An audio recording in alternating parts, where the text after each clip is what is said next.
後卒業時犯やハラミ他事証券法案保育同一細工役者利子義務移不不意識式即税空空即税式重創業式薬部尿税者利子税証拠総務省不不不不増減税国中分子無人創業式無限意味税式無式証拠未足無限界内し無意識外無無明薬無無明人内し無老死薬無老死人無復讐滅動無知薬無得意無浄土公募第三択性暗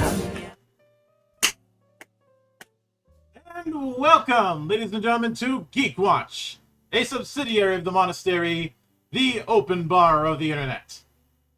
I am your one and only gaming monk, better known as Mildra, and with me I have 1, 2, 3, 4, 5 good brothers and sisters.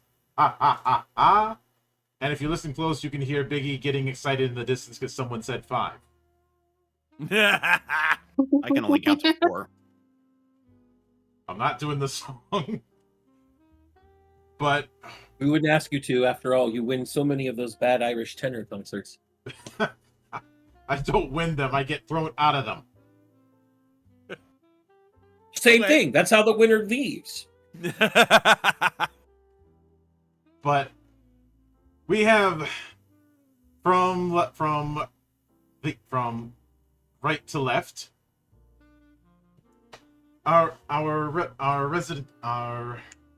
resident operatic, good sister Ember.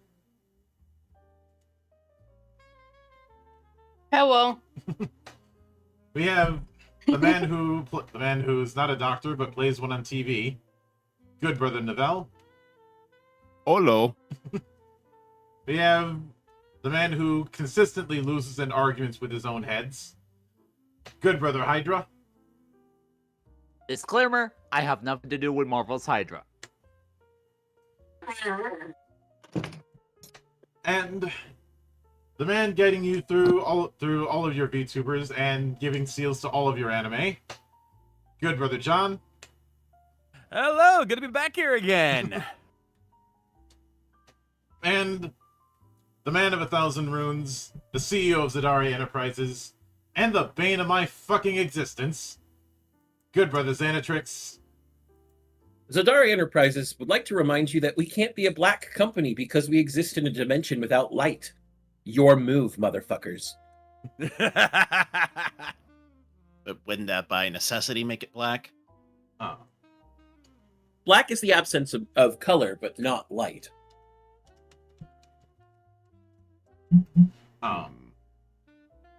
But After all, there's such a thing as black body radiation. mhm. Monk would know a lot about that. Fuck off. So I had to do one on stream. I'm sorry. I understand that, but I call bullshit on you being sorry. Fair.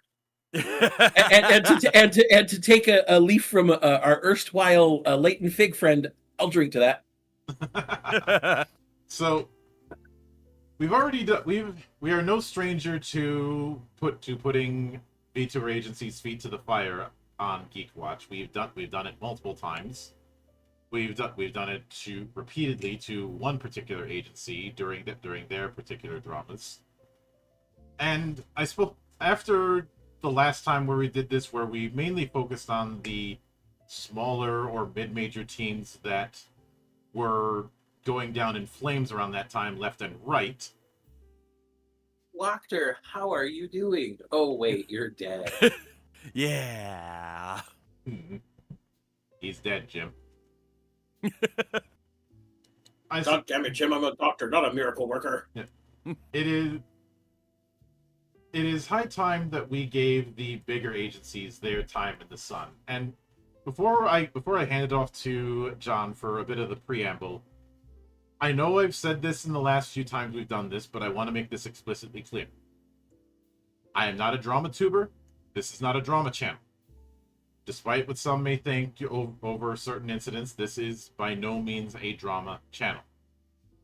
What we are doing is commenting our observations with the context of where things fit into the bigger picture with the current state of VTubing and our predictions on where things will go in the future, as we often do, and more often than not end up being correct.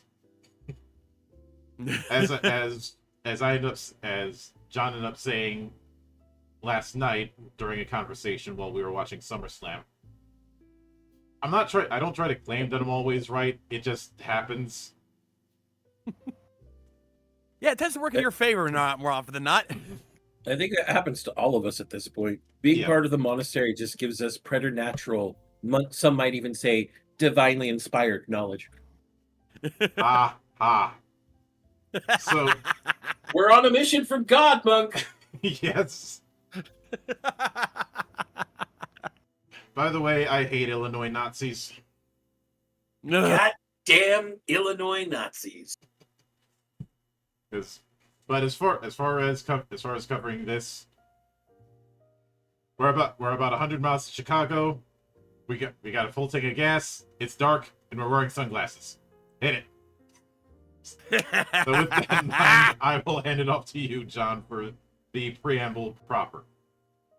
Thank you very much. So, last time we were here, like Monk said, we talked about, both Niji Sanji and its complete, utter self-destruction, and, of course, smaller agencies like Idol and Wachter and a couple of others. And we knew at some point the other two big agencies out there, Hololive and vShoujo, were going to have their day of reckoning. Hololive, I wouldn't say has reached that point yet. There's been speculation that it's teetering, but I still haven't been ready to call it yet. And Zan will be getting to that in here shortly. But the reason we're doing this the reason we're doing this episode today is the other half of that equation. Good old vShoujo, the company we thought was going to be the shining beacon for VTubers here in the US. Keyword was the shining beacon. Yeah. Because they're not here anymore, and allow me to explain why for the few of you who have been living under a rock. So, a couple weeks ago, it came to light, courtesy of the biggest VTuber, one of the biggest streamers on Twitch, Iron Mouse, that vShoujo had fucked her over. Not only has she not been paid a large sum of money from her merch sales and sponsorship sales money, but the last time they helped with her charity stream for the Immune Deficiency Foundation, they failed to pay that foundation the $500,000+ they owed. $500,000 not getting paid to a charity. That's a bad sign. And it did not take long for everything to implode for vShoujo, as within 48 hours of that happening, every other member currently active in vShoujo, and even a few that had already left, started coming out of the woodwork saying, yeah, we didn't get paid either. And then within 2 days, vShoujo's CEO, the Gun Run, announced their closure. Yeah. That's the kind of fuck up. That's the kind of financial fuck up, and I can't help but wonder: does vShoujo even have accountants there? Here's the thing. From what I've gathered, and I'm only going on facts repeated by the members of the agency. I'm not going to go on speculation from other channels because, as Monk said, we're not drama tumors. But according to them, apparently whoever was working in the upper echelons of vShoujo didn't have a fucking clue what they were doing. Half of them weren't even doing their jobs. Mm-hmm.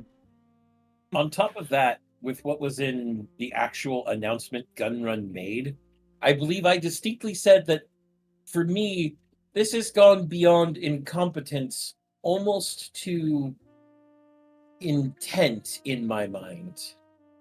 Yeah. I don't think I'd go that far, honestly. I think it was just gross mismanagement. Honestly, today, as someone who did accounting professionally, that kind of a fuckery is looking more and more likely to be intentional than not. And the big thing is, I know we have the direct statements from direct vShoujo members.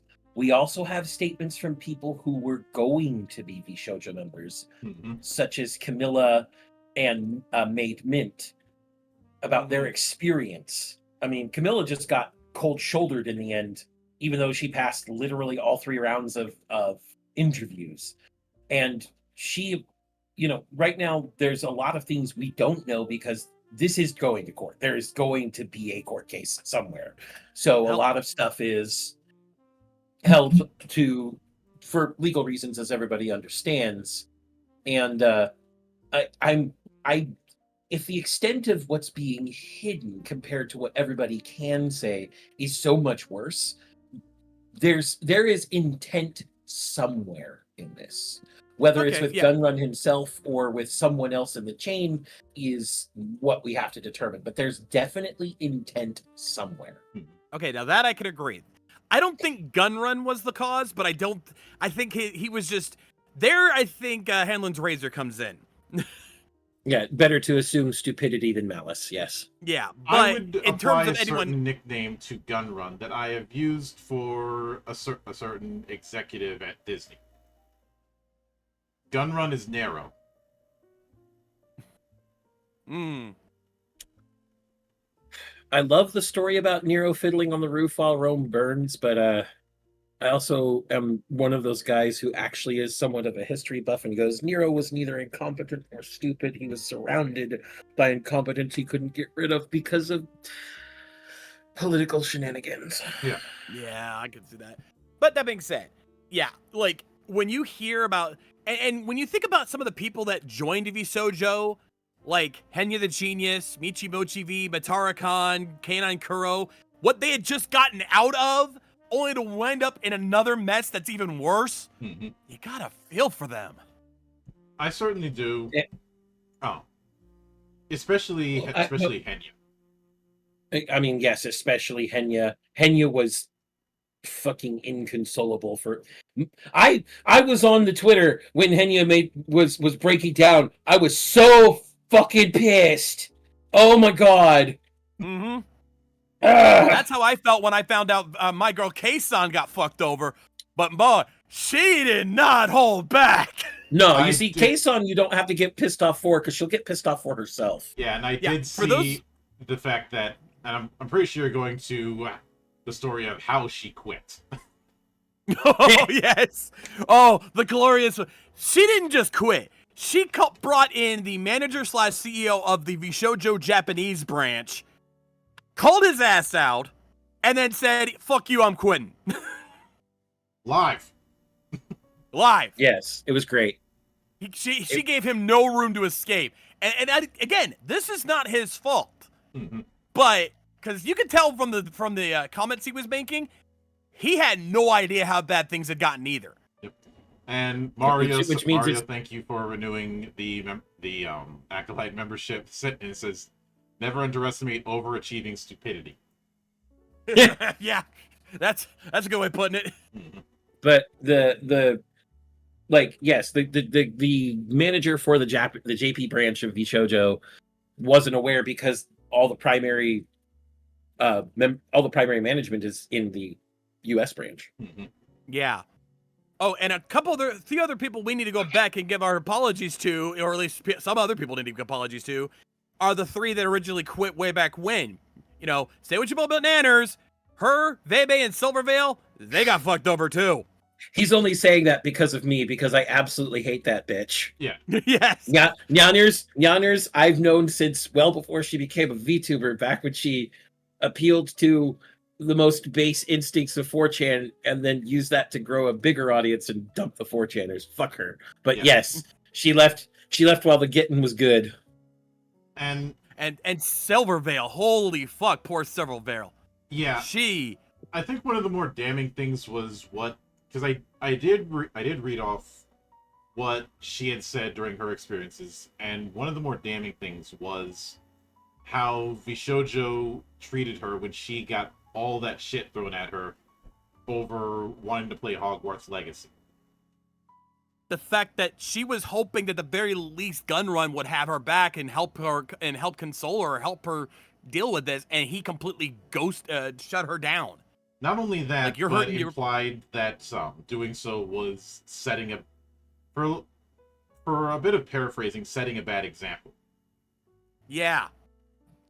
It's like, dude, even if that was true, that is not the time to be saying that when she is already on the verge. She was already on tears during all that. And then you just made it worse. No wonder she fucking quit. Yeah. Exactly. There is the merch problem that recently came up about. I believe, is it K9 that's his username? Yeah, K9 How- Kuro. Yeah, how he didn't get money for his merch and it was never produced. Pretty much everybody got no money for their merch. That's across the board. Everybody that's every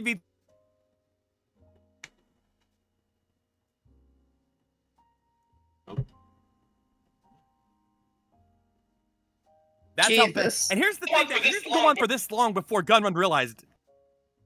How the fuck did it go on for that long before somebody realized something was going bad? If Like, I had Gunrun to should've- guess, and this is admittedly a problem that I've noticed observing different VTuber communities. There is that same kind of internal attitude that we also saw for a good amount of time in wrestling, i.e., you don't talk. You talk internally, but you don't talk.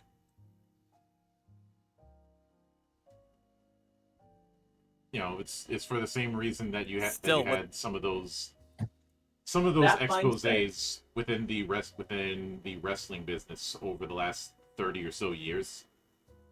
That sort of mindset is it only benefits those who have something to hide. You remember for the long for anyone who's been a wage slave, which I think is all of us. Remember for the longest time when your companies tell you don't discuss your wages with your coworkers. Which, by the way, in case nobody knows this, for the young and the old alike, just so you know, if your company in the US tells you not to discuss your wages with your coworkers, that's illegal. They cannot prevent you from doing so. That aside being said, this is the same type of thing. This is the whole stay quiet, don't discuss outside, because it only benefits those who have something to hide and benefit with what they're hiding.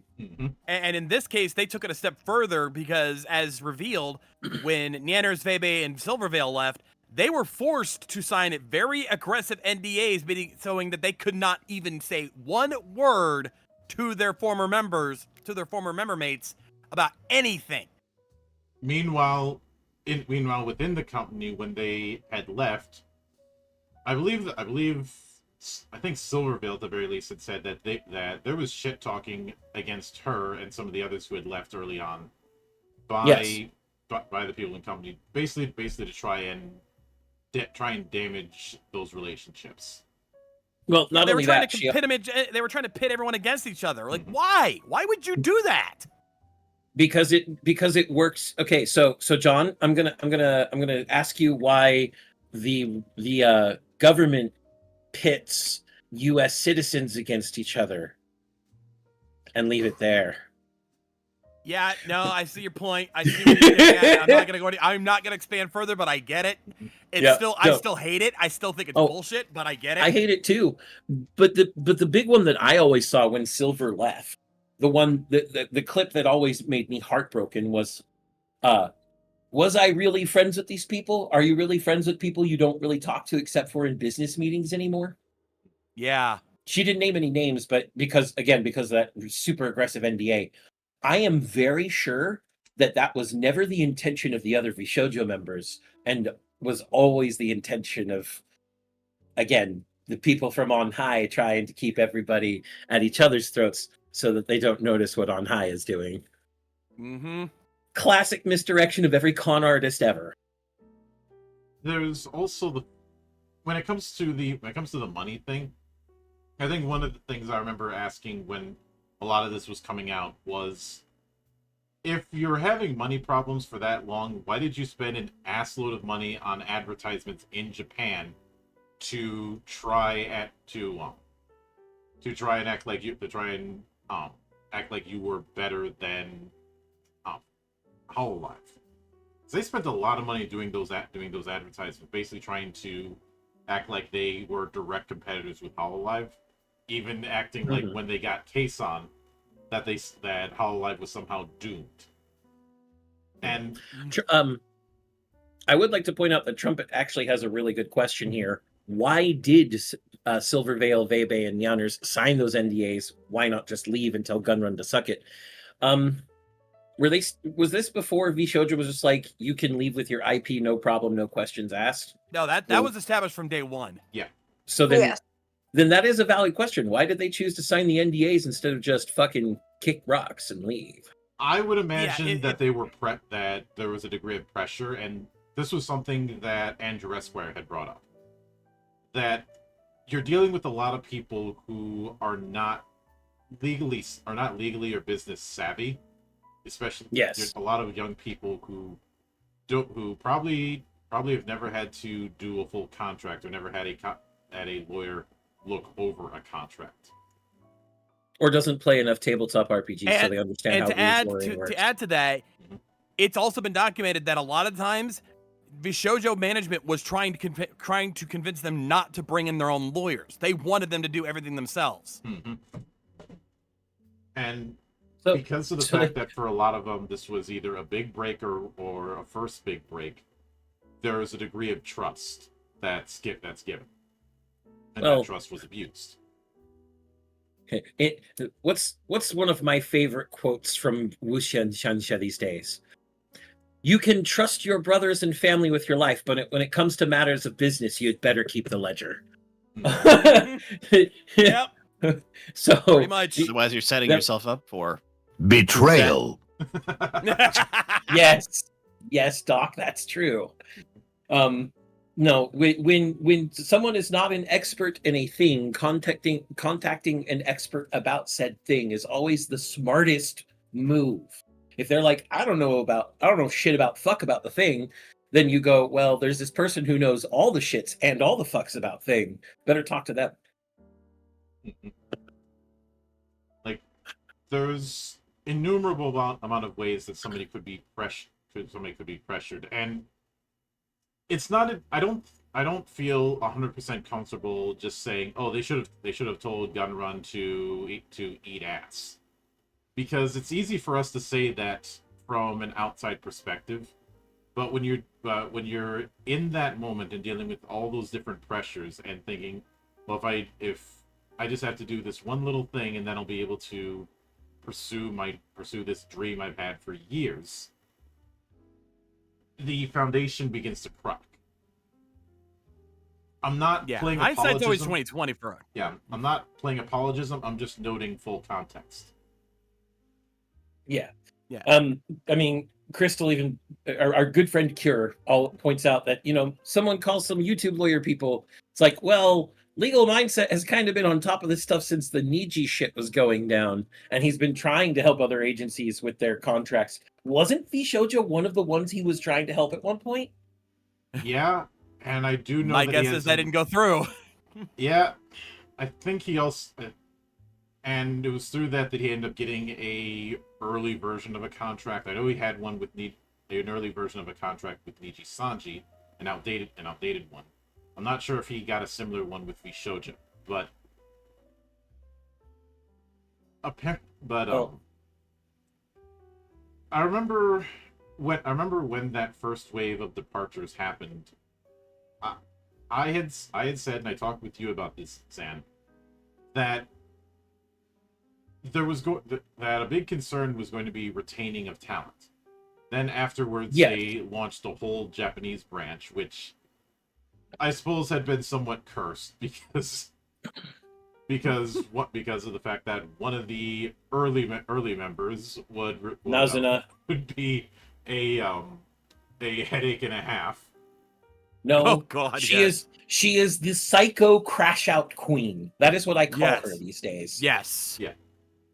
Fucking Mike Neko is just no. I'm still surprised she's not in Japanese prison. I'm gonna be honest. Yeah, no, I agree. Still fucking surprised. Bitch got away with way too much. She got off light, in my fucking opinion. She must have made a good enough money. Well, considering how much money she was making, she probably had some damn good lawyers on her side.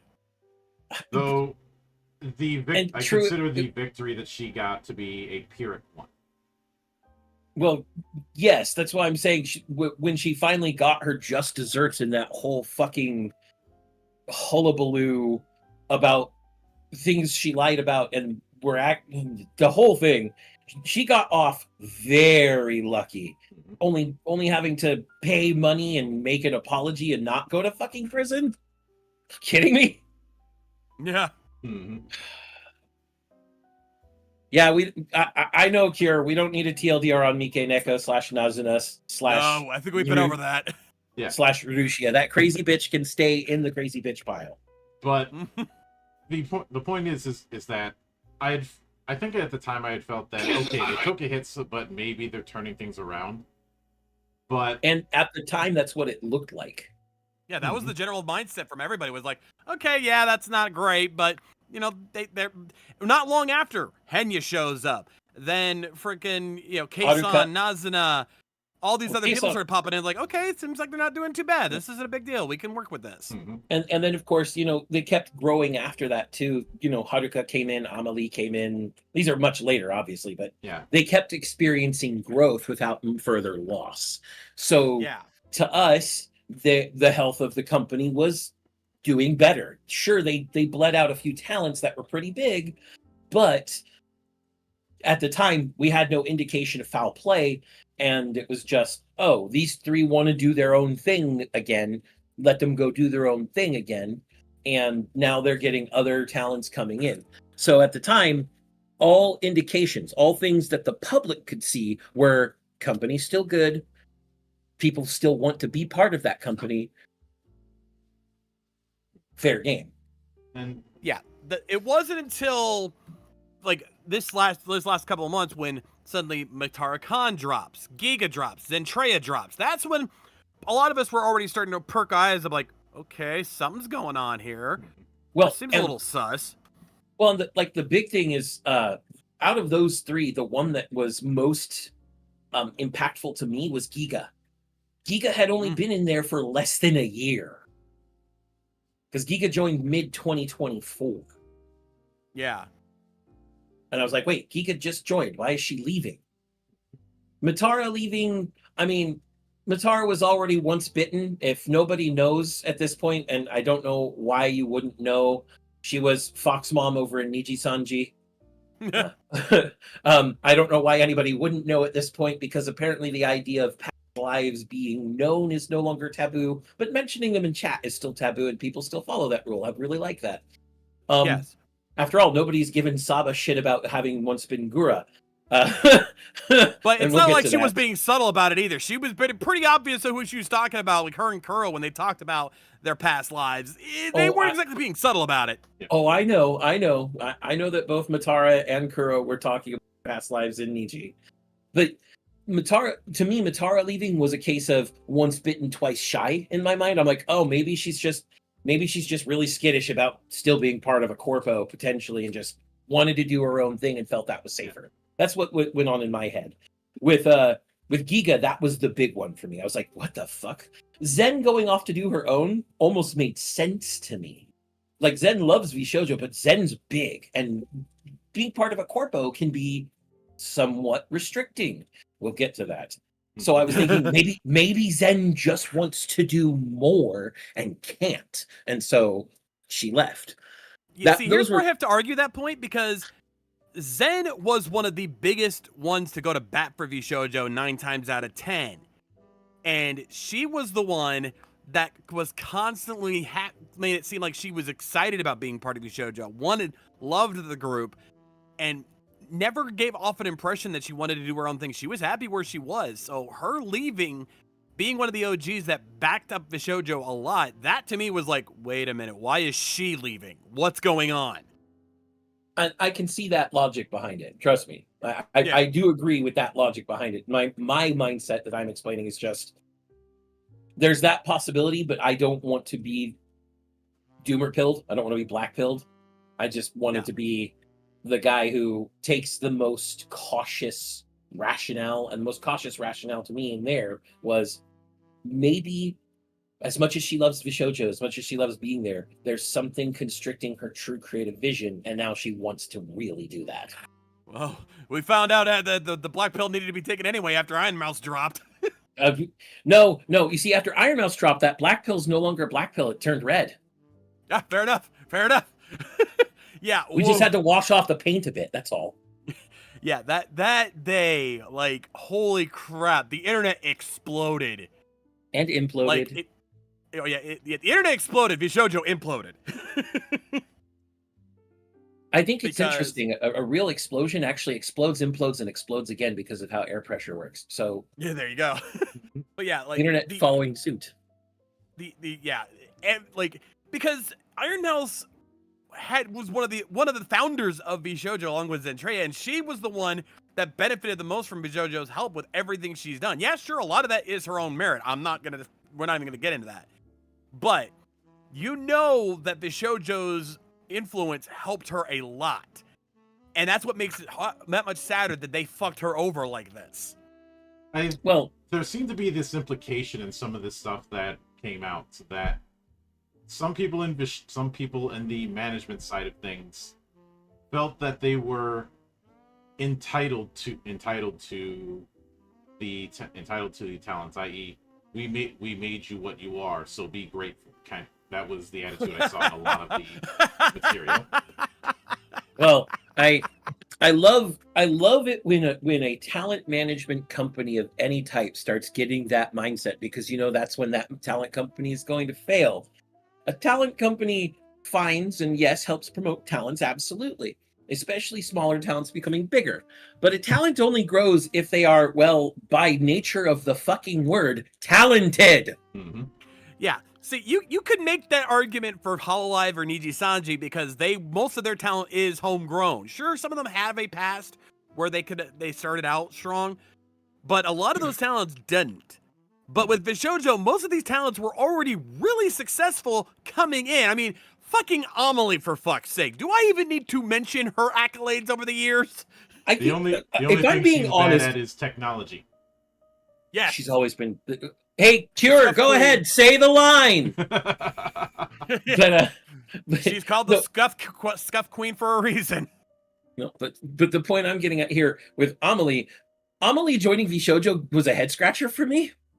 I'm like, I got like in my head, I think the only reason she joined VShojo is because all my friends are there. I want to join my friends group, because she honestly did not fucking need it. She's been famous as a singer well before she was ever a VTuber for over a decade. I'm like, Yeah, I literally think it was just, all my friends are in VShojo, I want to be in VShojo. I honestly think that was the mindset. I'm not going to disagree with that. I think the only other argument you could make that to coincide with that is, considering what happened with her merch stuff prior to VShojo, she probably felt like it'd be better to have another company managing that she thought, quote unquote, thought she could trust, because she thought VShojo had been handling things on that end. She's not good, probably not good about a lot of that behind the scenes stuff, and wanted to work with a company that can handle that for her. And it ended up biting her in the ass again. Yep. And then, of course, it's ultimately, what can we say about VShojo, John? What's the ultimate lesson behind all this? I think at this point, if even a company like VShojo can't be trusted, we're reaching a point now where joining an agency might not be the best idea anymore. So Makes sense to me. My take on the matter is, VShojo, despite the lofty goals and despite the goal of creating a creator-first agency, which was their selling point at day one, the way they ended up running things falls into a lot of the same traps I have seen countless startups in the tech world over the last decade, with a lot of people who got a big ass investment but had more money than sense. And one of the, I know I brought up the whole thing of them doing these expensive advertisements in Japan, but that's one of the things that really hammers home that thinking to me. That is Zan, you know exactly what I'm talking about when I'm talking about those kind of tech startups. You've seen them, I've seen them. Yes. Because I'm having a hard time trying to summarize the complicated nature of those sort of tech startups, you mind going into the vicious cycle of what those tech startups were? So, with a lot of the tech startups where he's talking about where they have more money than sense, they would try to grasp the ultimate goal far too quickly, rather than building a foundation and building up, because they had these. It's usually like almost starry-eyed dreamer syndrome. They had this lofty goal they wanted to achieve, and they lost sight of everything else that's necessary to reach that goal, resulting in things like corrupt people coming in and undermining them, just mismanagement of funds due to neglect and gross negligence and just boondoggles, tons of boondoggles. So the way that this all starts is they just throw money at it, and then as they are throwing money, it's a hemorrhage, and so they have to find ways to make more money, and in so doing, they start making money the wrong way. Whether that's intentional or not is immaterial. But just as with vShoujo, they started just taking money, for example, charities, in order to stem the flood of funds hemorrhaging out of them. And when that's when anyone sorry to cut off, but that's why the whole we were trying to secure funding thing is all the more damning on that, and why it's part of that pattern. Yeah, but if Gunrun and vShoujo had been properly doing this, the first thing they would have done is, when funding was not as robust as they wanted it to be, they would have first come to the towns and been like, hey, here's where we're at with budget right now. I know there's a lot of things you guys want to do. Unfortunately, budget doesn't allow us to help you with that right now. If you guys, because a lot of the girls could do fundraising on their own, and in fact did. I shouldn't say the girls, a lot of the talents, because Kuro was there. He says, well, that could be argued that he's quite the feminine guy himself anyway, but that's beside the point. Also, effeminate men are still men. It's easy to say that when the name is vShoujo. Yes, I know. That's a point. But the ultimate thing is, if they'd been doing this properly, they would have first communicated to talents that we don't currently have budgeting for certain things, including merch. We want to now set expectations on delays on merch, delays on other things, that these people will still get the things they want. It's just going to take longer because of funding issues. And then they would go and they'd properly do more investment and raise more capital. Or even then, if they'd been transparent with the talents may have been like, hey guys, here's the issue. We're having some problem with funding. I know you guys bought merch and everything, and it's going to be delayed. If you want to, if you have the ability to, because they always say, don't spend your money if you don't have it. Every talent does. But then, if you want to, if you can, if you feel like you want to help us out, there's this big donation page we've all set up to help fund with vShoujo funding. If not, totally understandable. We're sorry for the delay. And that's how this would have garnered further goodwill, because transparency always garners goodwill. Being transparent about what's going on and making the proper rational responses is what garners goodwill. And hiding things, everything else, no. That is one way to preserve what goodwill you have until the curtain is pulled back on the skeletons in your closet, and then all that goodwill evaporates in the sun like a vampire. And to that end, I think I kind of hinted at this earlier when I talked about some of the culture issues I see within VTubing, because as the months have gone on and I've spent more time as a VTuber, even if I've said multiple times that I'm a VTuber, but I am not part of the VTuber community, so I have no reason to play by their rules. I can just play by my own. But there is that insular culture of that I already talked about. That is a particular problem, and I'd say one of the other problems, and one that I hope is better resolved in the future as other companies see the ripple effect of this, is clear communication. Because communication issues have been a repeat problem, I'd say, within VTubing for quite a long time. Where things have gone on, but people don't know what the problem is. Yes, I would agree that clear communication, again, that's part of transparency, is a key identifier of what, if there isn't clear communication, what's going wrong can't be fixed, and in that case you're just patch repairing a leaky ship until it drowns. Once again, how many yachts has Niji on now? How many yachts have gone under? Too many. One was too many, but there are plenty. Which brings me to Hololive, actually. One of the things we've seen with the recent waves of graduations, whether it's JP grads or EN grads, there's never been a citing of communication issues. It's issues with management and the direction of the company.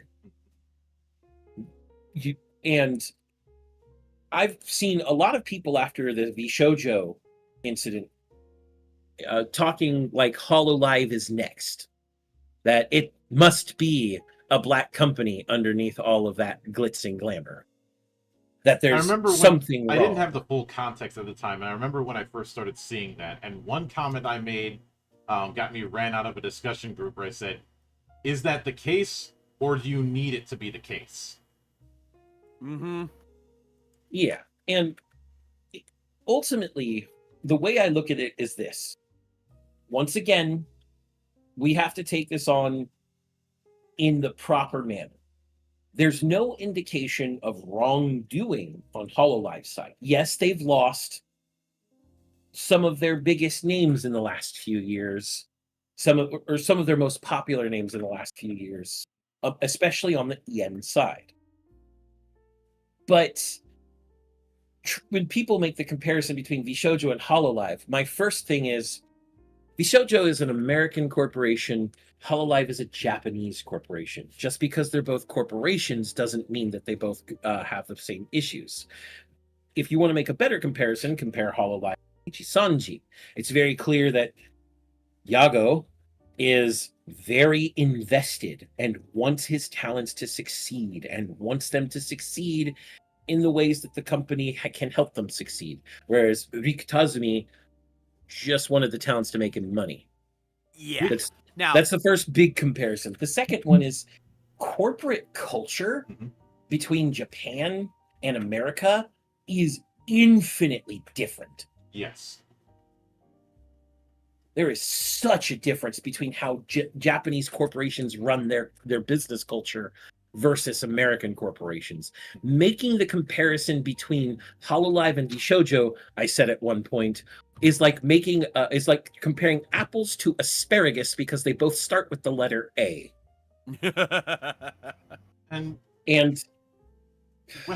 I think it's also worth noting that one of the other big attempts to play the blame game was to say that this was somehow indirectly tied to Hololive going somewhat public. So with the introduction of shareholders, there's always the chance that a business's directions are going to shift. That is a reality we cannot deny. That is something that happens.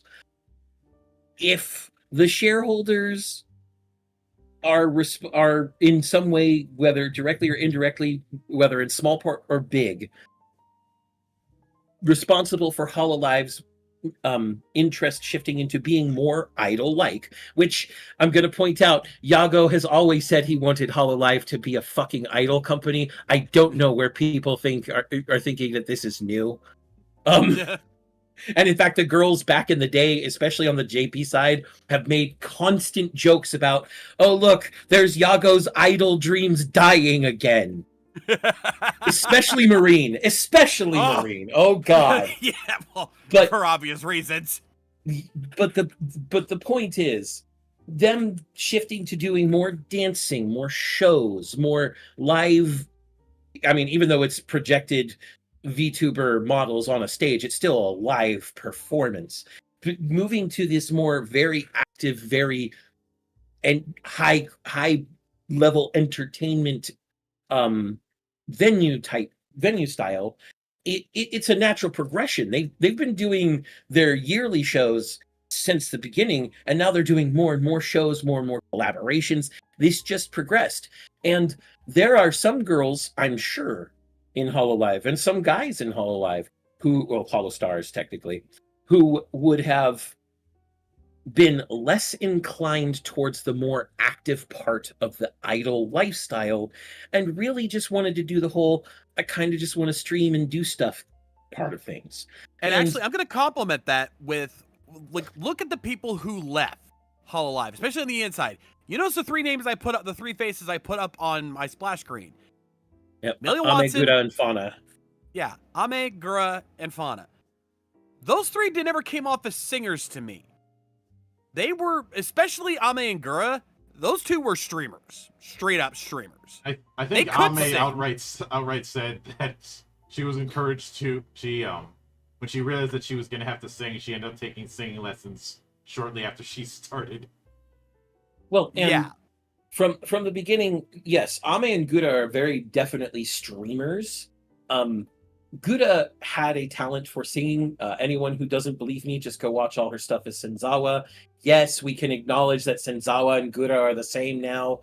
Fuck y'all.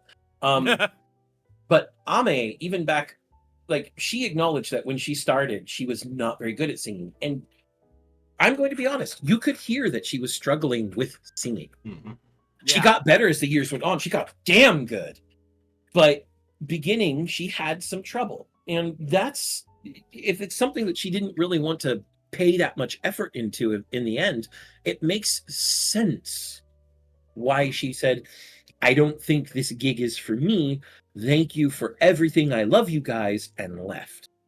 Yeah. And everybody we've seen leave, whether it's been Fauna or Mume, heck, even going so far back as Coco, these people who've exited have exited because their vision for the things they wanted to do didn't mesh all the way with Hololive's. Coco got a worse end of the stick on it because at that time there were different politics at play, and I mean that literally. Yeah, let's not get into that story again. Yes, let's not say we didn't. But even then, from what Kason has said, she doesn't have any like bad blood with Hololive. It just didn't suit her anymore, and that's going to happen. People are going to take time to experience this thing that they've bought into, whatever it is. In the case of Cover and Hololive, these girls, these guys, they came in as people who may have had very little or even no real presence on the video, singing, etc. side of things. I mean, Ina, as we know, was an artist before all this. She didn't do a lot of high level streaming. And the same with Sana before she left. And Sana didn't even leave for any issues with the company. It was health issues. Yeah. But you sometimes have to experience a thing for a year, 2 years, maybe even 3 to go, I really liked all these things I was doing, but there's still a part of me that's just like, I can't mesh. It does not mesh. Yeah. You look at the people who are staying in Hololive. You look at Callie and Kiara and like even the newer generations like Narissa.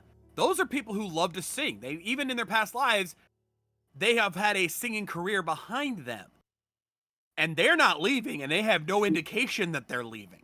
And it's not just them. There are I mean, if we look at Fuamoko and their previous lives as the mascots from Gogo Nippon,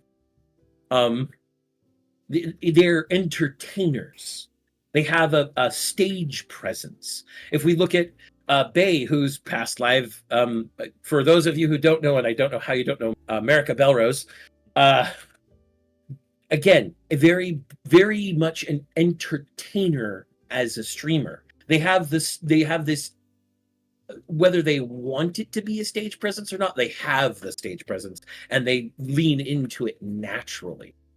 So a lot of the people who are staying, JP, IDEN, are staying because they have that entertainment mindset. They want to be that person on stage, whether it's a big stage or a small one, and whatever that stage might be. Callie loves her music. She loves doing, whether it's in a full song, a full rap, or a mix in between. She loves doing that. Kiara is the full package. Let's be honest here. She loves to sing and dance and just go and do that. And Narissa does too. God, Narissa does too. Let's not get into how Narissa just...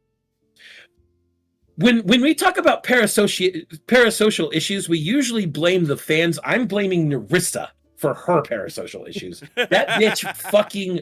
She fucking encourages that shit. Especially when she brings on her married sisters. Jesus Christ. Yeah, and I remember watching one of those things where the whole crew was there, and I was like, my Midwest senses are very strongly tingling here. Like I know it when I hear it, and you know it too. Yes. Ultimately, Hololive has a direction that they're taking their talent in. The direction being idolhood. Now, is it as is it as harsh as, say, AKB48 or other real-life idol groups? Probably not. But it's still going to be a ton of responsibility and effort. You're going to still need to learn dance routines and songs and choreography, and you're still going to need to follow a much more regimented lifestyle. And for some talents, that's just not going to work. They're going to come in, they're going to try, they're going to really like the people that they meet, the things that they do, but that core part that they have to mesh into won't mesh, the gears won't match, and so they'll just be like, hey, thanks for everything, this may not be for me. And I think that that's the case that we're seeing with Hololive. And I think it's important to hammer that home, because when these sort of things happen and there isn't a 100% direct explanation for a lot of people who do not understand the culture, they are going to turn to assumptions, and those assumptions are, by law of averages, going to be stupid. Yeah, stupid and negative. This is one of these days, I really need to do a video going into that term that we use a lot in this monastery, performative cynicism. Because when I still have the definition written up for when you needed my soundbite. I still haven't done that. Yeah, I put that on the back burner because I knew you had more pressing matters, real life issues. Yeah. Mm-hmm. Yeah. So, but for the sake of this, I will simply say it's when people are being cynical or making a show of being cynical as a way to signal to others that I'm one of your people. That is ultimately what it is. And Mario S, what do you mean by Midwest sense? I know when somebody's from the Midwest. I have lived in every state in Midwestern US for some amount of time, to the point where I get annoyed when people bring up quotes from the movie Fargo, because I know people who talk like that. And and more importantly, I know the actual meaning of Minnesota nice. A lot of people think it's, oh, people in Minnesota are nice people. And I'm like, that's only half of the truth. Oh, bless As your someone who ignorant lived in little heart. Minnesota for 2 years, in northern Minnesota for 2 years, Mhm. not only have I met the people who speak like the people from Fargo, Minnesota nice. Those of you who don't understand it, let me put it this way: niceness is a weapon in Minnesota. Yes, it is. It is a very it's very much an import of Swedish nice. That kind of passive aggressive niceness. If you kill with kindness, you're probably Minnesotan. And it's fun. I could go into history on why it's funny that the Swedes are known as the Swedes in a lot of Nordic I think nations. I think we hit the monk's blue screen button somehow. No, he's back. Yeah, Okay. but I think what really hammered it home was the argument about rice or potatoes.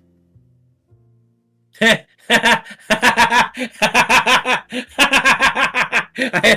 argument was great. That and Narissa tweeting about Culver's. I'm like, could you be any more Midwest? She'd only be more Midwest if she said hot dish. Oh, I'm gonna go. I can't sit still any longer. no worries. Stay No frosty worries out on how there. that is. It was fun listening in though. But Zan, believe me, if I hear her say hot dish in a stream or a short, I'm going to flip my shit. I'm just gonna sit here laughing because they're gonna be like, she knows the old tongue. Now, if she calls it casserole, I'm probably going to have to call her ass out. You're gonna flip your shit in a different way. Yeah. She calls it casserole. I'm just gonna be like, you are a disappointment to your bloodline. And I'm pretty sure one of you in the back is going to say, "You pressed the monk button." You shouldn't have done that. But the point is just that there were when those announcements, especially Gura, since the English expansion was pretty much built off of her back. Like she probably has to go to a chiropractor from carrying that branch for as long as she did. She was the fastest growing VTuber of all time at one. Yeah. And I think it's kind of funny that this happens a year after the whole Hololive Night thing with the Dodgers. With her saying They did "Take it- me out to the ball game." Yeah, they did another Dodgers night recently, actually. I Yeah. think just a couple months ago. And I do remember having to explain to baseball fans why this kind of thing was done. If you want Ohtani. a lot of it is Ohtani, who still has a very dedicated fan base in Japan. Like I follow plenty of folks in Japan, and on occasion I will see them put up clips of Ohtani highlights, both when he was languishing in the Angels, because the Angels are a shit organization, or now with the Dodgers, who have more money than God. I think the Dodgers now have double more money than God because of their partnership with Hololive Monk. Yeah, point is they were throwing money around hand over fist, and I didn't. The only reason I cheered for them during the World Series last year was because my other option was the Yankees. Fuck the Yankees. Lesser two evils. Yeah. Hey, I'm happy. So where I work now, I meet a lot of people from different places. And I've seen people come in who are Dodgers fans. Mm-hmm. And I've asked them, so what have you thought about this partnership with a Japanese corporation that sells essentially anime girls partnering with the Dodgers? Every one of them. Do you know what the response has been, Monk? What? It brings in new blood. We love it. Yeah. That's been the response boils down to that point. It brings in new blood, new people to love baseball. Even if they didn't before, all of a sudden they do. We love it. I'm like, okay, that makes fucking sense. Yeah. And Jack in the chat saying VTubers will replace mascots. Maybe in a few years, and I'm glad that Tommy Lasorda is pretty sure he passed away a few years ago. Because I don't want him to get into fights with VTubers like he would get into fights with mascots. Well, what's really funny is he wouldn't be able to get into fights with VTubers the way he got into fights with mascots because the VTubers are all virtual, Monk. He would try. No, you see, that's why he should still be around, so we could watch him try and tackle a projection. This is the guy who threw out UP because he was getting trolled. Yes, I want to see him try to tackle a projection, and when he goes to do it, eat shit because of the fact that he just went through a light projection. That would be hilarious. No. And now Yuppie is now the mascot of Montreal Canadiens. Yeah. Jury's on whether or not him being a mascot for the Habs is a upgrade or a downgrade, because he was originally a mascot for the Expos. But admittedly, I wouldn't mind seeing a clip of Tommy Lasorda or somebody like him having the umpire have the mascot ejected. And just watching not the mascot, just watching a VTuber get ejected and having them do the walk of shame out off screen. I have a twisted sense of humor. No cure. I have not been hanging out with Kid Icarus. But I have been me the entire time. But I completely understand where your coworkers are coming from, because attendance has been a problem with baseball in the States for a long time. Some cities more than others. Like you look at the attendance for those last games for the A's in Oakland, and it's fucking depressing. The amount of empty seats we've seen. The American pastime is not anymore. That's unfortunate. But that is a conversation that I could get into for quite a bit another time. But that's a men who stare at sports ball topic. Yeah, but getting back onto Hololive. I'd actually like to do. Oh, I had one other thing I just thought of, if I might. Go ahead. Mm-hmm. There is an example that Hololive is not a black company, besides the whole Fubuki would be the first to leave if they became one that she promised so long ago. Mm-hmm. And that is that they are still willing to tolerate much of the freedom of their idols. And this is nowhere more obviously, brilliantly, blindingly in your face, and I mean that in many different ways, apparent than with Marine's every fucking music video. Her most recent one, I'm sorry, that's just it was an excuse to use her 3D model for boob physics. That's all that fucking music video was for. And I know Coops can hear me. I know his ears are burning. Yes. The only time she has not done anything perverted with her music videos is the one she did with Toby Fox. Yes. That is the only exception. Everything else, no. Your argument holds up very well. But like, that's a creative direction she took. That's not Hololive coming down from on high and saying you cannot do boobies and ass anymore. Marine is TNA. Literally everybody knows. Hosho, oh, the captain, oh, TNA. That is it. That is the joke. She is the perfect pirate. If you think anything else about Hosho Marine, you are thinking wrong. She is the perfect pirate. Yep. Go play Hollow Cure. Get her skill that makes her naked every time she gets too close to enemies. Not a joke, folks. Not a fucking joke. Yep. It's literally called Climax. Mm-hmm. Yeah, the point I'm getting at is that if Hololive were a black company that wanted to control every aspect of their idols and treat them poorly, Marine could never get away with that. Never. No. Sure, there was a time after the Treasure Box song where her videos got a little more tame, but only for a little while, and it was only because that's what she wanted to do to tell the story. Otherwise, go watch the newest movie. The opening is Born Cute Bomb, and it's her shaking her tits and ass. Straight up. Go watch it. And yes, you're right, boob physics do sell mechs, but I don't see what that has to do with merch, Mario. Like, Don't mind let's him, put it this way. he's suffering from typoritis. Oh, it's all good. let's put it this way. I just had to Hosho make Marie the joke. is the kind of person who would read her own doujinshi and get off on it.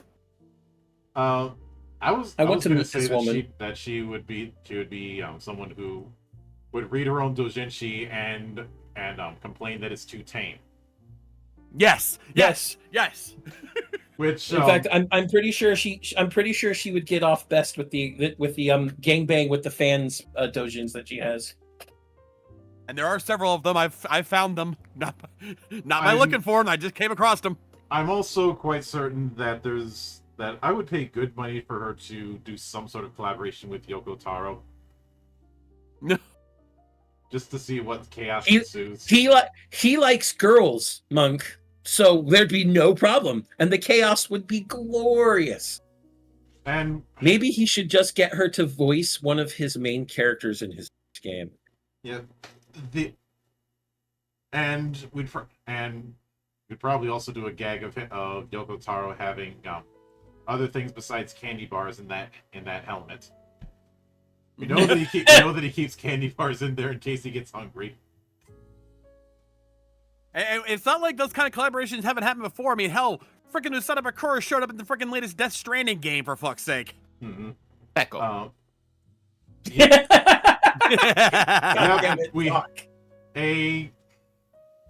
a game full of post conflict has a war criminal in it. The only reason I can't get mad is because I'm pretty sure that if somebody read off the whole list of the various practical jokes I've done over the years, Oh, you're a war criminal for sure, Monk. yeah, I would be. Not only that, but I'd say it's enough of a war criminal to be joining Fireteam Whiskey.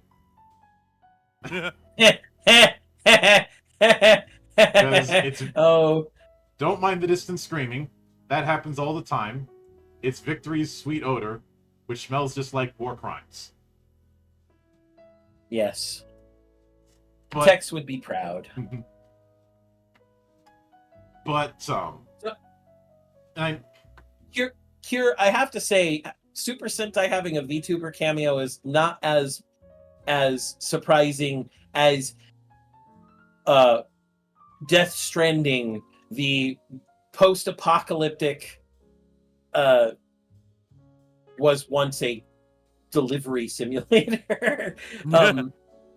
Having Usada Pecora of all people. Apparently Kojima just really likes her. Yeah. He's made that abundantly clear on Twitter. I He's know. just a big It's Sakura fan. I'm he's just- explaining that to everybody else who doesn't know. Yeah. Oh yeah, no. I'm just saying Kojima, who everybody either makes fun of for being quote unquote too up his own ass, which he's not. Kojima's actually fairly down to earth as a guy.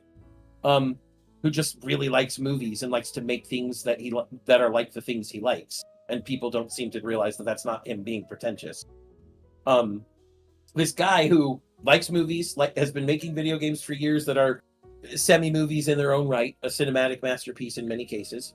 And they're like, how do you reconcile this guy of haute culture, and then the fact that he likes this snarky, slightly nasal, very fun rabbit VTuber? I parallel it. We're not talking about Canada right now, Mario. We're talking about Usada Pecora. Yeah, and when it comes to that, I liken it to what I said when I contrasted Junji Ito with Frank Miller. Oh yeah. In the sense that for as dark and as body horror as Junji Ito's stories get, and they certainly can get that, you look at Dude's what pretty he normal. does outside, he's a complete dork. Yeah, and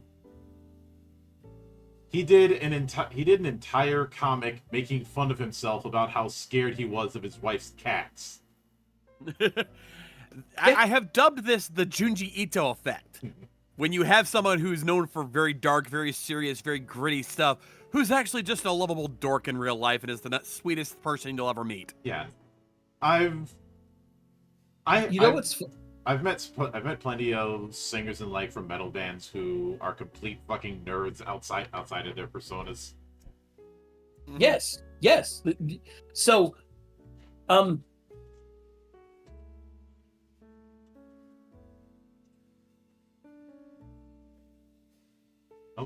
okay, never died, because this is all the type of visual kayfabe that we're used to. But but the big thing is that, like, especially with Kojima, going back to Kojima, Pecora, and Hololive, the man is a pretty normal dude, lovable dork. I think the one thing that surprised people more than the fact that he likes VTubers, and specifically our dear Pecora, is the fact that he actually knows how to use and safely use, handle, maintain, and store firearms. It's like, guys, how many war games has he made? Oh, but that's just war games. Yes, but how many war games has he made where using guns feels like you're actually using guns? Not to mention him hiring consultants for the Metal Gear games so that the gun use was done properly when it came to mocap. Yeah, needless to say, he probably you don't hang around that kind of thing, then do those kind of things that often without learning a thing or two.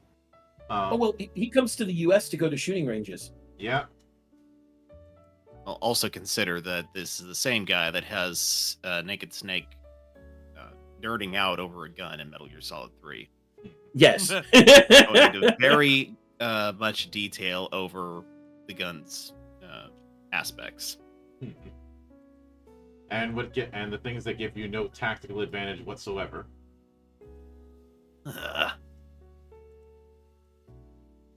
But it's funny you bring up the gun range thing, because I happened across a clip a while back of the former cutest wrestler in the world, Maki Ito, going to a gun range for the first time. Oh God. I have to say former, because that title is still held by Minoru Suzuki. Yes. Mario, yes. Kentaro Miura did delay multiple chapters of Berserk because he got addicted to Idolmaster, or at least that's how the meme goes. Mm-hmm. Unfortunately, Miura is no longer with us. God rest his soul. But indeed, getting back onto this, even when I didn't have the full context, when I saw people saying that the departures at Hololive were due to, some people were saying it was due to them having a U.S. branch in Cali. Some trying to make the argument of, oh, it's because of Tencent asserting themselves. Little do they know that there is a hard cap when it comes to a foreign investor in a Japanese company, or all these other things. The question that was at the back of my mind is that what you're actually considering, or did you already have that conclusion in mind and you're looking for confirmation bias?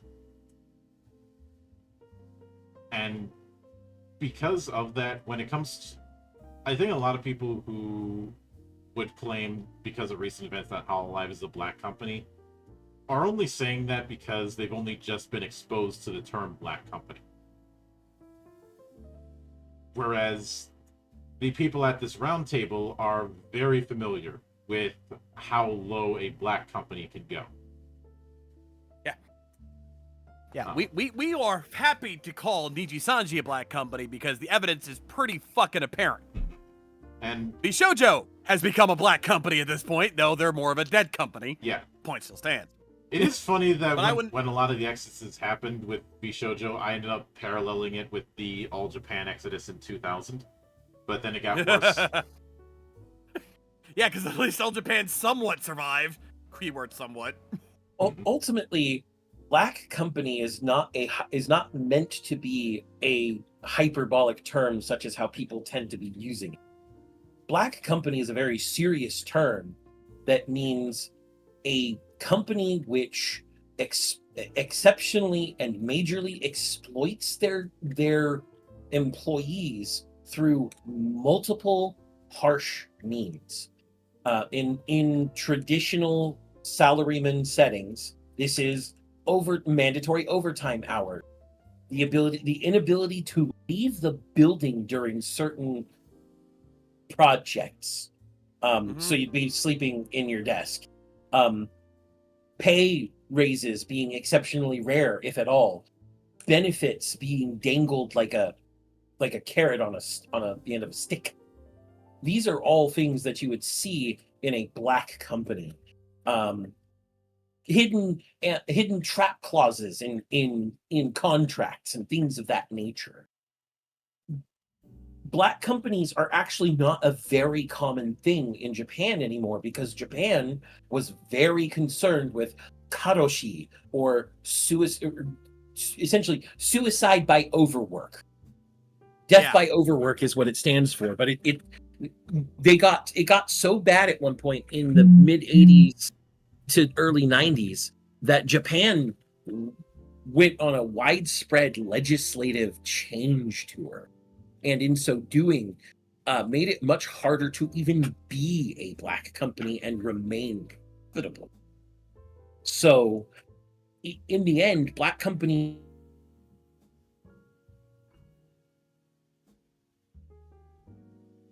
well, but that by necessity means that they are rare and are not easily established. And when they're found, they're busted by the Japanese authorities, like fucking majorly. Yeah. I think the only reason Niji Sanji hasn't been busted as a full-on black company and just given the riot act from the Japanese government is because of the sector that they're in. Virtual talent is so nascent as an employment sector that there's really no precedent for it, and they're going to have to rely on precedent from other sectors to help inform current sectors. And the Japanese are very cautious about making wide sweeping changes to law. Yeah. But HoloLive, the claim of HoloLive is a black company just because some people are leaving is ludicrous. It's an asinine prospect. You have no evidence. Your evidence, you are essentially, if I'm going to be perfectly clear, you're Kafka trapping HoloLive management.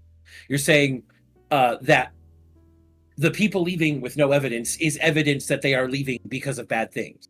You are saying that the action itself is the evidence, or that the denial thereof is also evident. That's fucking gross. Kafka would be proud that you read his book and learned nothing. Yeah. And now it's funny that we brought up Niji Sanji, since, as mentioned, they ended up having not one but two moments of resetting the clock over the last week. Whether it be, whether it be yet another one of their talents leaving, or the fact that they were covering for a talent that was being a fucking idiot. Oh yes, how can we forget Aster Arcadia? Ooh, oh, the dirt runs deep on this one, folks. Mm-hmm. For those not in the know, Aster Arcadia, a member of the Aluna generation, had been outed. Like, this all started coming out during the whole Selentatsky Dokibird situation, but had slowly been building up even more since then, showing that Aster Arcadia was a fucking creep and a half. And yet, for whatever reason, he wasn't getting let go. Apparently, everything he did was still within the rules of Niji Sanji, so they were cool with it.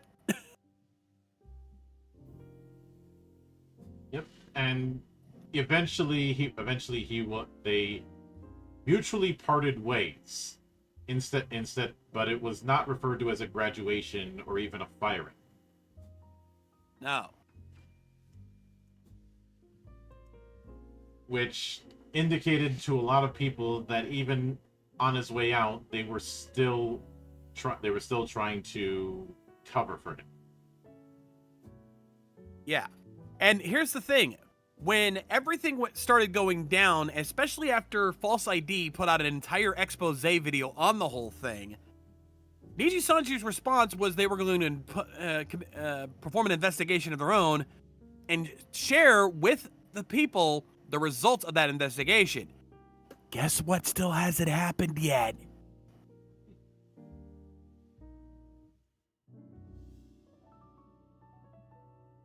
Yeah, and that investigation is I don't think that was ever planned. And of course, while the JP branch of Niji has been doing fine, I suppose, the EN branch is all but dead. I think there's only like a couple of people that are still getting any kind of popularity. Like, I think one of the only VTubers who still is getting any attention is Scarlet. Mm-hmm. Alira still gets attention, though it's much less than it. Yeah. Yeah, I think Scarlet's the only one who's come out of that whole thing relatively unscathed compared to everybody else. I mean, she still took a hit, but far less than anybody else. Yeah. No, the big thing is that I think when it comes to Niji Sanji, in general, their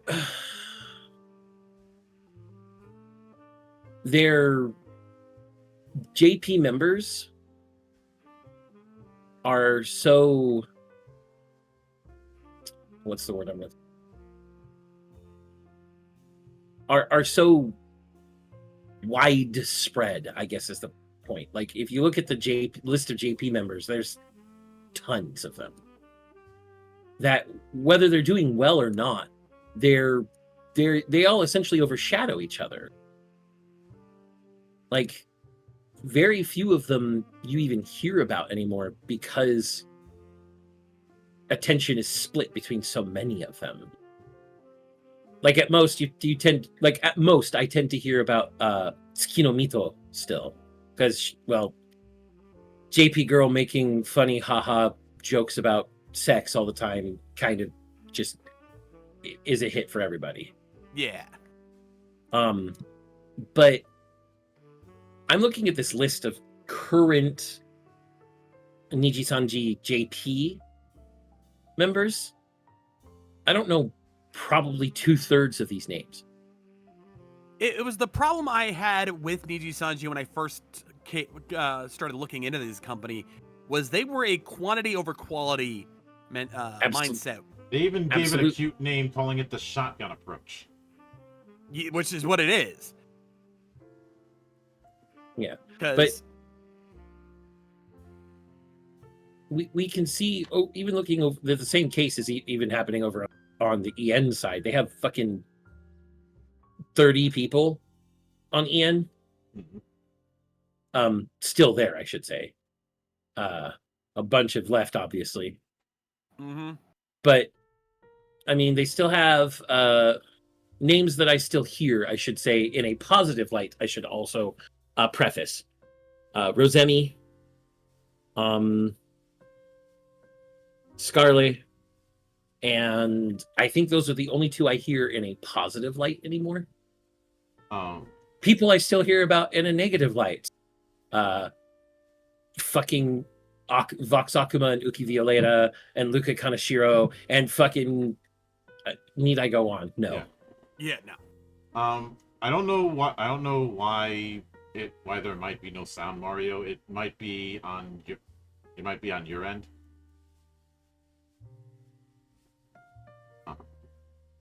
Or it might have been the whole 7-second delay thing, because I have had some hang-up issues with.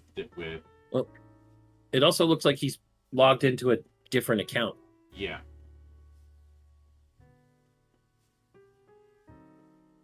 So Mike dead. That's odd. No, everything sounds fine here. No, I can hear you on YouTube, and I can hear you on Twitch. All right. It's on his end then.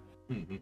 Yeah, anyway, yeah, but looking at all of, like, looking at how many, aside from the most recent generation and one other, almost every generation has had lost at least 2 members Mhm. of their team. With the exception of the ones that only had like 3 or 4 members, like Lazulite and Obsidia. But even then, they've already lost a third of their group. Yeah. The big thing about it is like you look at the groups of EN alone.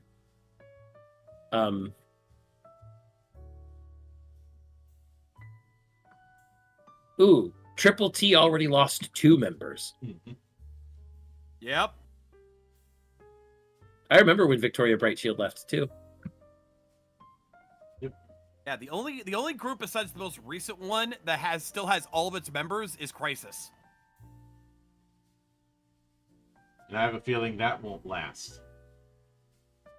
I'd keep an eye on a couple of those guys. Yeah, like I keep hearing like Yuki Wilson brought up in VTuber news, so I have a feeling he won't last. Yeah. What I find funny about his name, UQ Wilson, is that UQ is a play on a word meaning a holder of a talent, which was used as the title for the manga UQ Holder, which is a sequel to Maho Sensei Negima. Huh. It's like, heck, you don't deserve to have that name, UQ Wilson. I'm sorry, you're just not that cool. But I think one of the bigger questions to ask on this is what ripple effects we're going to be seeing in the wider VTubing space after the going down in flames of Bishoujo and the high profile graduations. Now, when it comes I can give.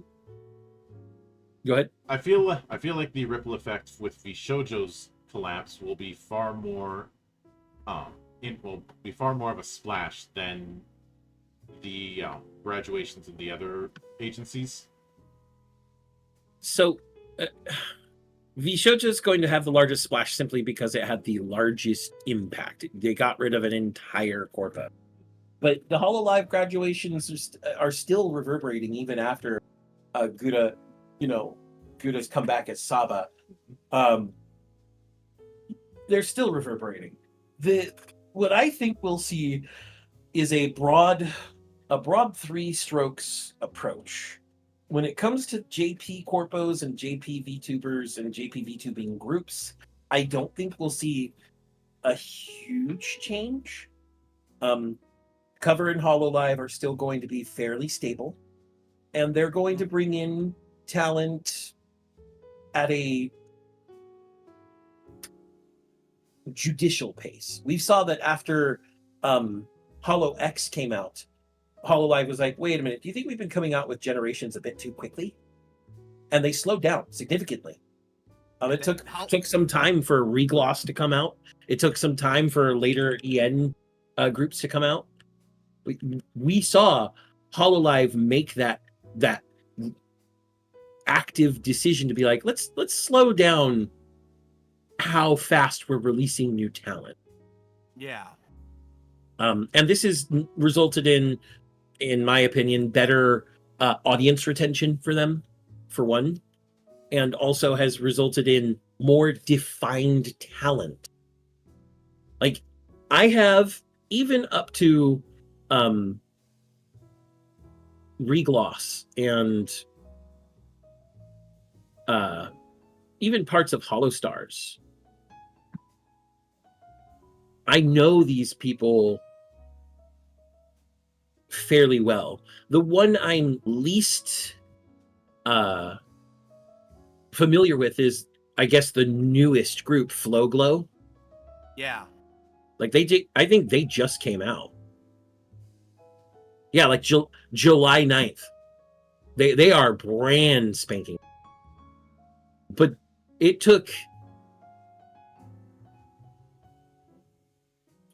like a full year for them to consider releasing a new HoloLive generation. You know, and with HoloStars, there are people I miss, obviously. Are always going to be people I miss, especially with things like my boy Noir, Vesper Noir. I miss him. But when it came to HoloStars, they're trying to help HoloStars, especially HoloStars EN, establish. And let's be honest here. This is something that I've seen videos about from multiple actual VTubers and also people in the Idol Corporation. Male idols are not exceptionally popular.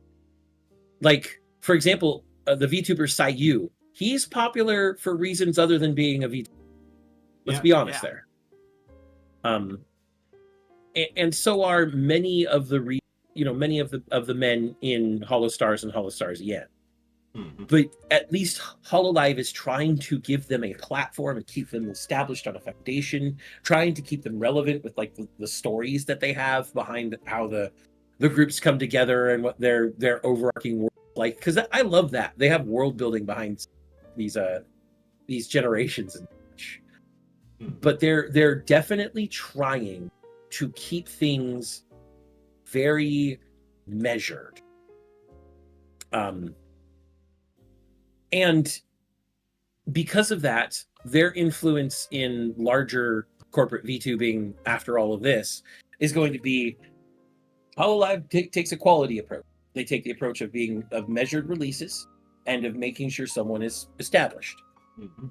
That's going to affect most JP corpos because they're going to look at HoloLive as the most successful JP corpo as their role model. And they're absolutely going to look at Nichi Sanji as don't do what those fuckers did. The business world. Exactly. And just like I said, they're also going to look to Nichi Sanji for what not to do. So with those in mind, you're going to see a lot of VTuber corpos in Japan probably starting to, if not directly, just rip from HoloLive's infrastructure designs, at least take inspiration from. Yeah. On the flip side, with VShojo having been an American and primarily dealing in Western talents, you're going to see a lot of people who may have been trying to start a Western corpo get cold feet. And this has to do with the difference in culture between East Asia and the Western Hemisphere. It has to do with the difference between how we in the US and in many other Western countries have a very individualistic streak compared to the group cohesion of Eastern Asian countries. And it's also going to lead to a lot of talents, individuals, indies, or even people looking at corpos into either staying indie or thinking more about indie because all this American corpo stuff has just failed outright, and it might just be better to be indie. And this was especially something when you see the success. I remember you and I talking about, John, that a lot of folk were going to be looking at this and going, maybe staying indie or going indie is going to be the best fit. I mean, look at all the indie VTubers that have been successful over the last couple of years. You look at like the Bikini Bottom, Shy Lily, Numi, Bao. You look at Vixori the Sun Eater. You look at Mimkibus. You look at Sayu. Like all of these people have been freaking killing it on the indie scene, and yet corpos are falling left and right on the EN side. Why would you even like? It just makes too much sense to just say, "Fuck it, I'll just do everything myself." If I need help with merch and stuff, I'll find people to help me with that. Like Mythic Talent's still doing really good for that. Yeah, I don't need it to be part of a corpo. Yep. Now there may be some people who look at one corpo and might think about joining it though, just for the shits and giggles. Yeah. Phase Connect. Yeah. The Oh yeah. the fish wins by doing nothing. Yeah, yes, again, the fish who would rather be making coffee wins by doing absolutely nothing. Hold on. I'm going on Twitter right now and saying that Sakana is Luigi. Yeah. Well, I mean, he just is like, okay, I know what you guys are gonna do. Here are the rules that you have to follow. Other than that, have fun. And they gave us the glory that is the glory of VTubers like Tenma and Pippa. Yeah. And as well as the insanity involved, even Sakana being dragged into some of the insanity himself. What with that whole that whole thing of the long rivalry between him and Tenma. Oh my god. Tenma is best. Tenma is my Kamiyoshi. Fuck you all. Oh. You're not gonna see me argue. I mean, Yeah. hell, I like Tenma. But If she wants a 6'6" tall guy to carry her around and marry her, hey, I'm here. If that's what you want, I will be what you need. But I'll admit I'm more Team Pippa, but you know what? I've got nothing against Tenma. also, since Tenma's great. Since you brought up Bao earlier, I have to say, stinky. And since that also involves bringing up the Orcat, she is still a dwarf. Also, look at Tenma on this chart and tell me where the lie is. Hang on, let me see what you've sent me. Yeah, I mean, It's in council. See Tenma on this chart and tell me where the lie is. Like I said, if I go to Off-Kai or if I go to TwitchCon, it is just going to be me making short jokes for about 3 days. Yep. We'd be making a lot of short jokes, Monk.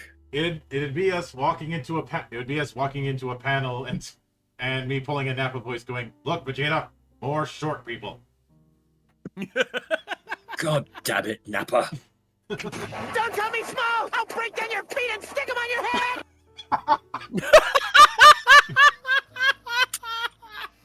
But I've been saving that one.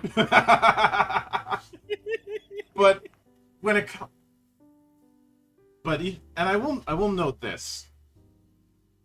And this is part of the reason why I said I do not feel like I need to play by your rules.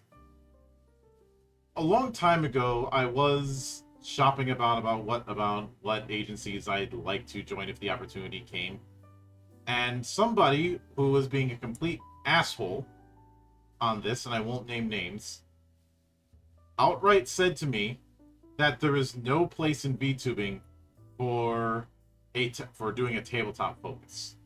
Like nobody who watches VTubers is going to be doing that.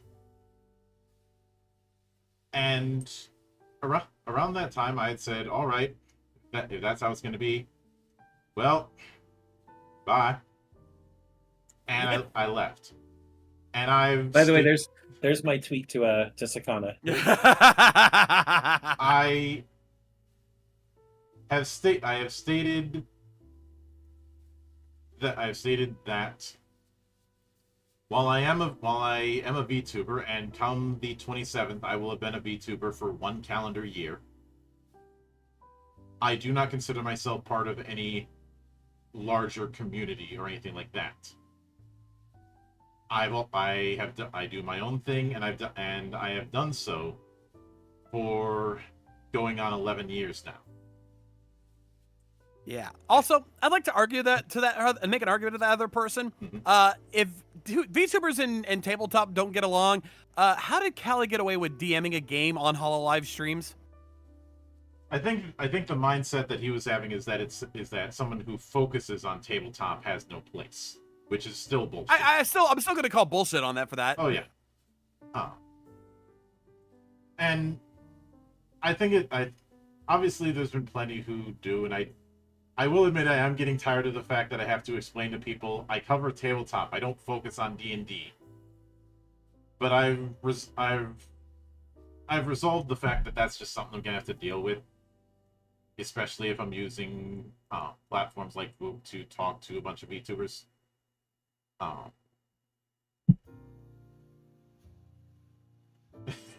This is, if we ever meet up at a con, Monk, we can cosplay as Fatsford and Grey Mouse or Modern Hollywood Edition. Absolutely not. That is not happening. I've already gotten cosplay off of my bucket list, where I stupidly decided to wear a suit in the hot Florida sun. That sounds like a personal issue. Yeah. Of course, it was that same con where the legend of Two Plate Man was born. And I think it was that same year where John, you had the incident of me giving you the worst dagger stare I've ever given in my life. Oh, you're never gonna let me live that one down, are you? I don't live the whole shield thing down with Mike. What chance do you have? Yeah, fair enough.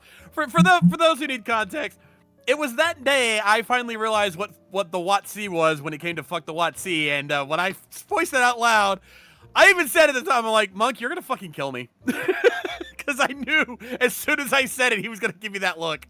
Yeah. Sure enough, he did not disappoint. We were having some cool off doing some lunch. I was watching random videos. One of them happened to be about a incident of Wizards of the Coast being fucking idiots to a small time store in Wisconsin.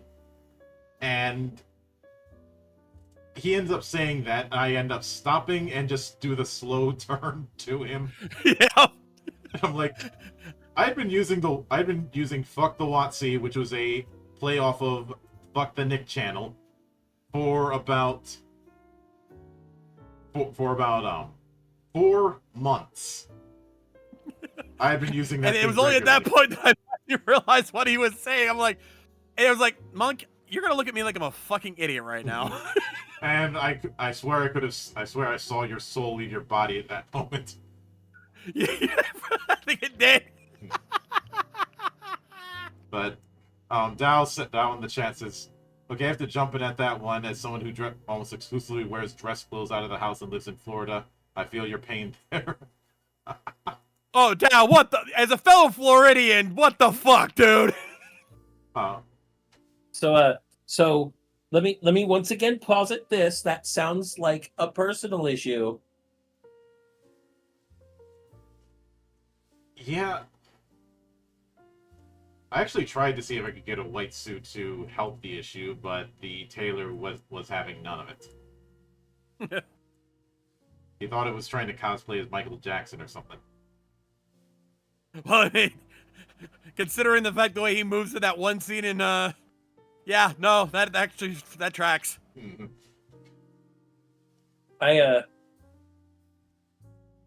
I will refrain from comment. I know what you're going to say, and I appreciate your restraint. A rare moment for Zan. But Well, no, I was going to tear into the tailor instead of Monk this time, but the tailor's not here to get roasted. It's not very fair. It's like punching a child.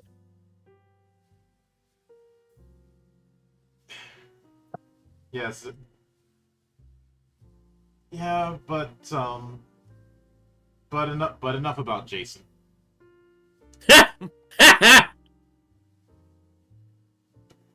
Yep, I had to do a bit of pandering given that story. But but with that said, I think we've covered everything I intended to cover with this particular thing. So I do want to note some things going forward. So starting in September, probably September 7th, I intend on bringing GeekWatch back as a bi-weekly event. Now, I've dodged it for the longest time, but I came to realize that the most productive episodes of GeekWatch have been the times where we have done either world building, theory crafting, or reconstructions. And I feel that is something that we should focus on going forward.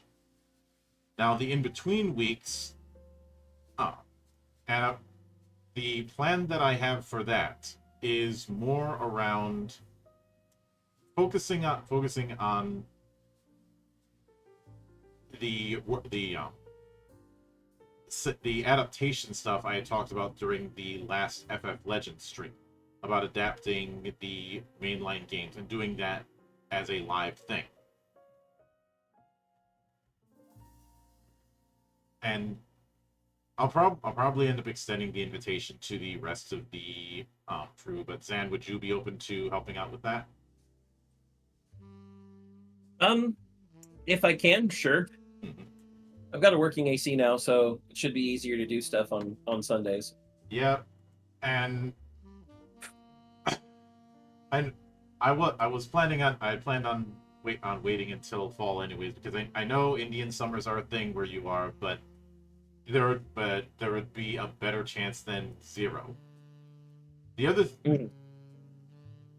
the other thing I will note is one of the bits of news that broke my internet is the fact that the one game that I have been flying the flag for the last few years is getting a official English translation. And Yes. I want to do everything in my power to focus on that. And I see someone saying, "New viewer here, what kind of homoerotic roleplay is this? What are you talking about?"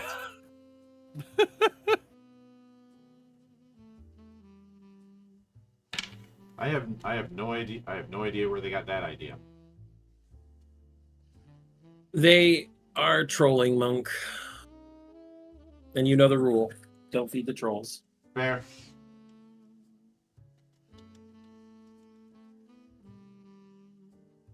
But yes, the Sword World official translation. Yeah. That's spicy. I'm very happy about it. Mm-hmm. Some people are approaching it with a bit of trepidation. I've stated that if it looks like a situation where they're just going to sit on it after releasing the all-in-one book next year, we'll adapt as needed. But it's not. But for one, the people who are doing the translation, it's not the same people who are responsible for the Kamigakure translation that was a whole mess of delays. And two, the people involved in the translation are in the Sword World server. Yeah, I was going to say that's the most important part. The people involved with the translation are in the Sword World translation server alongside Awkward and his team. Mm-hmm. They've been there. They've seen the terminologies and why they've been chosen and such. So hopefully we won't get it won't get too I guess mixed up with terminology. I'm sure they'll keep a lot of it the same. There might be a few edits here and there just for maybe what Team SNE would want instead. But I get the feeling that Team SNE is very hands off about that. I think they're well aware that the only reason this expansion is even happening is because of the translations. Yep. And the thing I'm looking forward to is having those books in my fucking hands. Yeah. Oh. In fucking years, I want the actual books. Mm-hmm. I do know that there are going to be some edits so that things that were repeated through some of the books don't get repeated in that translation. But I intend on doing streams focusing on Sword World, especially, and a lot of the ones that I've done have been on the rules and the like, and that's certainly something I'm planning on doing. I was planning on doing the app series on that at one point. But I think the lore of the different settings in Sword World should also be covered.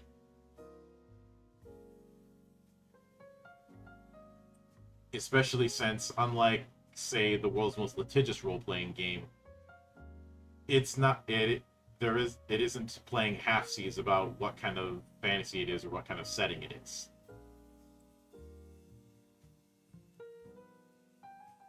So you're talking about doing a difference between Cardia and oh god, brain went blank. Alecrest. Yes. And whoever this So new person the is, translators for Sword World are people who have been in the fan translation group for Sword World. This is not an Ubisoft situation, as you put it. These people have a background in translation. I'm sure. yeah, This is for this a is not their tabletop first game. rodeo. Yes. So, it not only that, but Group SNE is working very closely with them. Absolutely. And Group SNE is actually a corporation that cares. That and We only have to look at the fact that how long they've been working on this game, and it's been the same 4 fucking people over history, Monk. yeah, it's been the same, and they are as OG as it gets when it comes to the Japanese tabletop space. Exactly. All right, guys, I'm gonna go ahead and head out now because I got another thing. Yeah, to do. we're in the wrap up phase. So that's what I got. That's what's coming down the pipe. As far as when those things will be done, I'm not sure, because it's not only just discussion on lore, but also potentially doing some book club streams of reading off some of the novels. Mm-hmm. Reading off the replays would be a bit much because they are very large, but the light novels would be a little bit easier. Especially since it gives me an excuse to read through the Rune Soldier and Lodos novels that we have access to. Yay! Since only the first Lodos novel has gotten an official translation and now an audiobook. It's a pretty good audiobook, by the way. Mm-hmm. But those are still, much like with the OVAs, that is still the tip of the iceberg when it comes to that universe.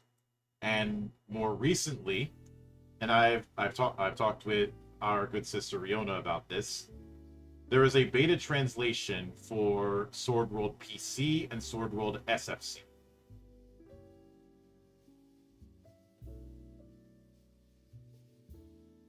Yeah. So, between that and Where's Blade, I'm optimistic about the rest of 2025 and 2026. And obviously, I will be getting back on the interview train starting tomorrow, and later tonight, probably around 7 p.m., I'm going to get back on here to talk about the results of the design challenge. So keep an eye out for that. But until then, on behalf of the good brothers present and not present, my name is Mildra, I am your gaming monk, and join the watch.